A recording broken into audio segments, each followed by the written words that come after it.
నమస్కారం అందరికి. ఈ వీడియోలో మనం చాప్టర్ 6 లో ఏవైతే షార్ట్ ఆన్సర్స్ ఇంపార్టెంట్ ఉన్నాయో అవి చూద్దాము. చాప్టర్ 6 లో మనకి ఎస్ఏ ఆన్సర్స్ ఏం లేవు. సో చాప్టర్ 6 లో షార్ట్ ఆన్సర్స్ ఇంపార్టెంట్ ఏమున్నాయో అవి నేను ఇప్పుడు ఎక్స్ప్లెయిన్ చేస్తున్నాను. First question, describe the main provisions of 73rd constitutional amendment act 1992. 1992 లో ఏదైతే కాన్స్టిట్యూషన్ అమెండ్మెంట్ యాక్ట్ ఉందో దాని గురించి ప్రొవిజన్స్ ఏమున్నాయో అవి రాయమన్నారు. సో మనం మెయిన్ ప్రొవిజన్స్ ఏమున్నాయో చూద్దాం. Gram Sabha every village was to have a gram Sabha. Every village లో ఏముంటుందంట, ఒక గ్రామ్ సభ ఉంటుందంట. ఇంకేముంటుందంట, అందులో ఓటర్స్ కూడా ఉంటారంట. తర్వాత కాన్స్టిట్యూషన్ ఆఫ్ పంచాయత్ ఎలా అవుతుందంట, విలేజ్ లెవెల్ ఉంటుందంట. అందులో విలేజ్ పంచాయత్ ఉంటుందంట. బ్లాక్ లెవెల్ అంటే మండల్ లెవెల్లో మండల్ పరిషత్ ఉంటుందంట. డిస్ట్రిక్ట్ లెవెల్లో జిల్లా పరిషత్ ఉంటుందంట. తర్వాత రిజర్వేషన్ ఆఫ్ సీట్స్ ఎవరికి ఉన్నాయంట, ఎస్సీ ఎస్టీస్ కి ఇంకా ఉమెన్ కు ఉందంట. తర్వాత డ్యూరేషన్ ఆఫ్ పంచాయత్ డ్యూరేషన్ ఎన్ని ఇయర్స్ ఉండాలంట, 5 years. తర్వాత పవర్స్ అండ్ ఫంక్షన్స్ ఏమున్నాయంట, panchayat has powers on 29 items. Panchayat కి దేని మీద ఎన్నిటి మీద పవర్స్ ఉన్నాయంట, 29 items మీద. అవి ఎక్కడ మెన్షన్ చేసినాయంట, 11th schedule of the constitution లో మెన్షన్ చేసినాయంట. స్టేట్ ఫైనాన్స్ కమిషన్ ఏం ప్రొవైడ్ చేస్తుందంట, ఏవైతే ఫైనాన్స్ రిలేటెడ్ ఇష్యూస్ ఉన్నాయో వీటి మీద ఇది యాక్షన్ తీసుకుంటది. ప్లస్ దీని హెడ్ ఎవరు, గవర్నర్. స్టేట్ ఎలక్షన్ కమిషన్ ఏవైతే ఎలక్షన్స్ జరుగుతాయో అవి గురించి చూసుకునేది ఎవరు, స్టేట్ ఎలక్షన్ కమిషన్ చూసుకుంటది.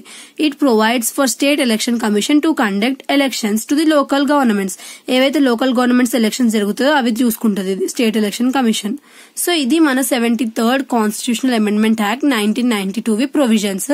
సో మనం ఇంకొక ఇంపార్టెంట్ క్వశ్చన్ చూద్దాము. Write a brief note on Telangana Panchayat Raj act 2018. Telangana Panchayat Raj act గురించి ఏవైతే ఇంపార్టెంట్ నోట్ ఉందో, అంటే ఏదైనా కొంచెం ఇంపార్టెన్స్ రాయమని చెప్తున్నారు ఆ యాక్ట్ గురించి. సో వాళ్ళు మనకు మెయిన్ ఫీచర్స్ ఇచ్చారు, అవి ఏంటివో చూద్దాము. 3-tier సిస్టమ్ అంటే the act provides 3-tier system. ఏం ప్రొవైడ్ చేస్తుంట, 3-tier సిస్టమ్ ని ప్రొవైడ్ చేస్తా, అంటే 3 levels ని ప్రొవైడ్ చేస్తుందంట. గ్రామ్ పంచాయత్ ఎక్కడ, విలేజ్ లెవెల్లో. మండల్ ప్రజా పరిషత్ ఎక్కడ, మండల్ లెవెల్లో. జిల్లా ప్రజా పరిషత్ ఎక్కడ, డిస్ట్రిక్ట్ లెవెల్లో. ఇది ఇట్లా రివర్స్ కింద మీద అట్లా రాయద్దు, ఎగ్జాక్ట్ ఏముందో అదే రాయాలి. సో మంచిగా నేర్చుకోండి.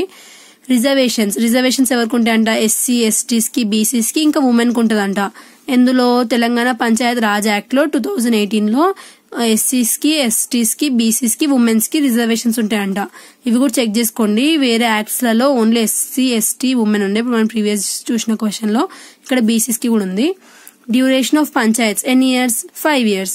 పవర్స్ అండ్ ఫంక్షన్స్ ఇక్కడ పంచాయత్స్ కి ఎన్ని ఐటమ్స్ మీద పవర్ ఉంటుంది, 29 items మీద. అది ఎక్కడ మెన్షన్ చేసింది, కాన్స్టిట్యూషన్ లో. ఈ చాప్టర్ లో మీకు ఉన్న క్వశ్చన్స్ అన్నిట్లో జస్ట్ సైడ్ హెడ్డింగ్స్ 1-2 చేంజ్ అయితే మిగతా అంతా అన్ని సైడ్ హెడ్డింగ్స్ సేమ్ ఉంటాయి, మ్యాటర్ కూడా సేమ్ ఉంటుంది. సో మీరు ఈ చాప్టర్ ని మొత్తం నేర్చుకుంటే బెస్ట్. స్టేట్ ఎలక్షన్ కమిషన్ ఏం చేస్తుంది, ఎలక్షన్స్ కండక్ట్ చేస్తుంది. దీంట్లో ఎలక్షన్ కమిషనర్ ఎవరు అపాయింట్ చేస్తారంట, గవర్నర్ అపాయింట్ చేస్తారంట. స్టేట్ ఫైనాన్స్ కమిషన్ ఏం చేస్తుంది, ఫైనాన్స్ రిలేటెడ్ ఇష్యూస్ ని చూసుకుంటది. ఇందులో హెడ్ ఎవరు, గవర్నర్. ఇంతే, అయిపోయింది ఈ ఆన్సర్ కూడా. ఇప్పుడు ఇంకో క్వశ్చన్ చూద్దాము. Main provisions of 74th constitutional amendment act. ఇక్కడ 73rd కాన్స్టిట్యూషనల్ అమెండ్మెంట్ యాక్ట్, ఇక్కడ 74th constitutional amendment act same year 1992. So ఇప్పుడు మనం దాని ప్రొవిజన్స్ చూద్దాము. ఇక్కడ కూడా సేమ్ 3 levels ఉన్నది, nagar panchayats, municipalities, municipal corporations. So composition of municipalities composition అంటే ఎవరి ద్వారా ఎలక్ట్ అవ్వబడతారంట, the members are directly elected by the people. ఎవరైతే మున్సిపాలిటీలో ఉంటారో మెంబర్స్ వాళ్ళ ద్వారానే మున్సిపల్లో వాళ్ళ హెడ్ ఆ ప్రజలే. అంటే ఇప్పుడు ఒకవేళ జిహెచ్ఎంసీ ఉందనుకోండి, ఆ జిహెచ్ఎంసీ లీడర్ ఎవరి వల్ల ఎలక్ట్ అవ్వబడతారంట, ఆ జిహెచ్ఎంసీలో ఉన్న పీపుల్ ఎవరైతే వర్క్ చేస్తారో వాళ్ళ ద్వారానే హెడ్ ఉంటాడు కదా, అతను ఎలక్ట్ అవ్వబడతాడు. అదే ఉంది కాంపోజిషన్ ఆఫ్ మున్సిపాలిటీస్ లో. తర్వాత రిజర్వేషన్స్ ఎవరెవరికి ఉంటాయంటే ఇందులో ఎస్సీ ఎస్టీస్ కి ఇంకా ఉమెన్ అంటే ఏం లేదు, మిగతా క్యాస్ట్ లో ఎవరైతే ఉన్నారో అందరూ ఉమెన్స్ కి.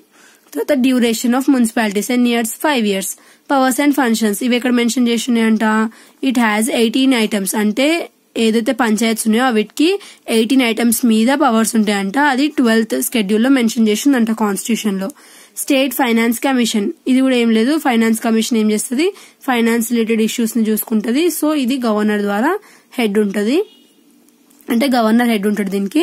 తర్వాత స్టేట్ ఎలక్షన్ కమిషన్ కూడా ఏం ఎలక్షన్స్ కండక్ట్ చేస్తూ ఉంటది లోకల్ బాడీస్ కి.